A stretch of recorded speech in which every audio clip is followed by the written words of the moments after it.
अस्सलामुअलैकुम। उम्मीद है आप खैरियत से होंगे। तो आज का जो टॉपिक है वो है फ़ोटोसिंथेसिस, उसकी इंट्रोडक्शन, अक्रेंस और इम्पोर्टेंस। तो वर्ड ओरिजिन की तरफ आते हैं। फ़ोटोसिंथेसिस का वर्ड ग्रीक लैंग्वेज से आया है और वो क्या है, दो वर्ड्स है, फुट मीनिंग लाइट और सेंथितेनाई मीनिंग पुट टुगेदर। अब डिफिनीशन की तरफ आते हैं। तो फोटोसिंथेसिस एक बायोलॉजिकल प्रोसेस है जो बहुत सारे सेलुलर ऑर्गेनिज्म में होता है, जिसमें क्या होता है, लाइट एनर्जी को कन्वर्ट किया जाता है केमिकल एनर्जी में, जो बाद में ऑर्गेनिक कंपाउंड की फॉर्म में ऑर्गेनिक कंपाउंड में स्टोर हो जाता है वो एनर्जी। अब इसकी दूसरी डिफिनीशन की तरफ आते हैं। इसकी कुछ जो डिफिनीशन भी कर सकते हैं।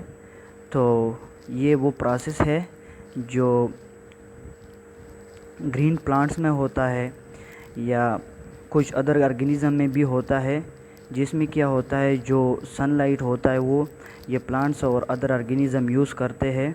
किस चीज़ के लिए? ग्लूकोज को प्रिपेयर करने के लिए। मतलब ये वो प्रोसेस है जिसमें ग्रीन प्लांट्स और अदर ऑर्गेनिज्म सनलाइट को यूज़ करके ग्लूकोज की प्रिपरेशन करते हैं। तो इसको भी फोटोसिंथेसिस कहते हैं। ये दूसरा डिफिनीशन हो गया फोटोसिंथेसिस का। तो अब अगर फोटोसिंथेसिस के प्रोसेस को रिडक्शन और ऑक्सीडेशन के बेस पे ले ले तो ये एक रिडॉक्स रिएक्शन है। मतलब इसमें रिडॉक्स रिएक्शन का मतलब ये है कि वो प्रोसेस, वो रिएक्शन जिसमें ऑक्सीडेशन और रिडक्शन दोनों होते हैं। तो ये रिडॉक्स रिएक्शन है, मतलब इसमें दोनों होते हैं। तो क्या होता है, H2O जो होता है उसकी ऑक्सीडेशन होती है और CO2 कार्बन डाइऑक्साइड जो होता है उसकी रिडक्शन होती है फोटोसिंथेसिस में। और अगर हीट के बेस पे देखें तो इसमें क्या होता है, ये एक एंडोथर्मिक प्रोसेस होता है जिसमें सनलाइट एनर्जी क्या होती है, एब्ज़ॉर्ब होती है।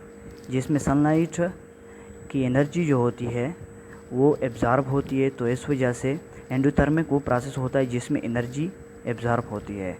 तो ये एक, अगर मेटाबॉलिज्म के बेस पे देखें फोटोसिंथेसिस को तो ये एक एनाबॉलिक प्रोसेस है जिसमें मॉलिक्यूल्स की क्या होती है, कम्बिनेशन होती है और एक दूसरा मॉलिक्यूल या कंपाउंड बन जाता है।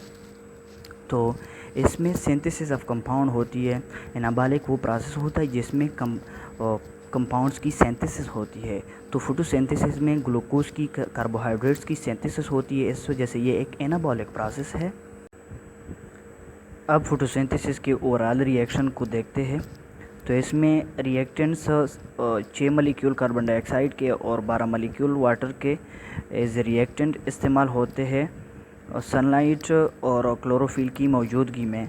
ये इस्तेमाल हो के क्या बनते हैं, इससे इनसे क्या बनते हैं, प्रोडक्ट ग्लूकोज बनता है, ग्लूकोज मॉलिक्यूल बनता है प्रोडक्ट। और बाई प्रोडक्ट्स क्या बनते हैं, बाई प्रोडक्ट्स 6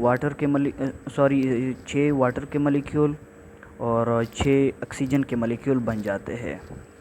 मतलब इसमें जो रिएक्टेंट्स होते हैं वो कार्बन डाइऑक्साइड और वाटर होते हैं और उनसे जो बन जाते हैं वो जो प्रोडक्ट बनता है असल में वो ग्लूकोज बनता है। बाई प्रोडक्ट्स H2O होता है और ऑक्सीजन होता है। तो उसमें जो लाइट रिएक्शन, इसमें जो ऑक्सीडेशन और रिडक्शन का जो प्रोसेस देखें तो इसमें क्या हुआ है, लाइट रिएक्शन में क्या होता है, लाइट रिएक्शन में इसकी वाटर की ऑक्सीडेशन हो जाती है और बाद में डार्क रिएक्शन जो होता है, डार्क रिएक्शन में कार्बन डाइऑक्साइड की रिडक्शन होती है जिससे क्या बनता है, ग्लूकोज बनता है। अब फोटोसिंथेसिस की अक्रेंस की बात करते हैं। तो इसमें क्या होता है, मतलब फोटोसिंथेसिस कहाँ पे होता है, फोटोसिंथेसिस मेनली लीफ में होता है। लीफ, प्लांट के लीफ में होता है। लीफ में क्या होता है, असल में मेसोफिल सेल्स होते हैं। मेसोफिल सेल्स में ऑर्गेनेल्स होते हैं, उसमें उसको क्या कहते हैं, क्लोरोप्लास्ट कहते हैं। और क्लोरोप्लास्ट के अंदर ग्रेनम और स्ट्रोमा होते हैं। तो ग्रेनम और स्ट्रोमा में असल में क्या होता है, फोटोसिंथेसिस हुआ क्या होता है। अब इसकी इम्पोर्टेंस की तरफ आते हैं कि इसकी अहमियत क्या है। तो फोटोसिंथेसिस जो होता है ये primary source of all foods on earth. Earth पे जितने भी खुराक होते हैं इनका प्राइमरी सोर्स जो होता है वो फोटोसिंथेसिस होता है और ये ऑक्सीजन को रिलीज़ करता है। मतलब ये है कि ऑक्सीजन की प्रोडक्शन होती है फोटोसिंथेसिस में, जो ऑर्गेनिज़म्स की सर्वाइवल के लिए बहुत ज़रूरी होता है ऑक्सीजन, जिसमें क्या होता है रिस्पायरेशन का प्रोसेस जो होता है, ऑक्सीजन की मौजूदगी में जो रिस्पायरेशन का प्रोसेस होता है, जिससे मतलब ऑक्सीजन की वजह से ग्लूकोज की ब्रेकडाउन होती है, जिससे हमें एनर्जी हासिल होती है एटीपी की फॉर्म में। तो ये बहुत ज़रूरी है फोटोसिंथेसिस। और ये हवा से क्या करता है, कार्बन डाइऑक्साइड को कैप्चर करता है, मतलब हमारी हवा को, एयर को साफ़ भी करता है कार्बन डाइऑक्साइड से। तो ये था इंट्रोडक्शन, अक्रेंस और इम्पॉर्टेंस ऑफ फोटोसिंथेसिस। इंशाल्लाह नेक्स्ट वीडियो में फोटोसिंथेसिस के प्रोसेस को, मतलब फोटोसिंथेसिस में जितनी भी सारी चीज़ें होती है और फोटोसिंथेसिस के साथ रिलेटेड जो चीज़ें होती है वो इंशाल्लाह स्टेप बाय स्टेप डिस्कस करेंगे।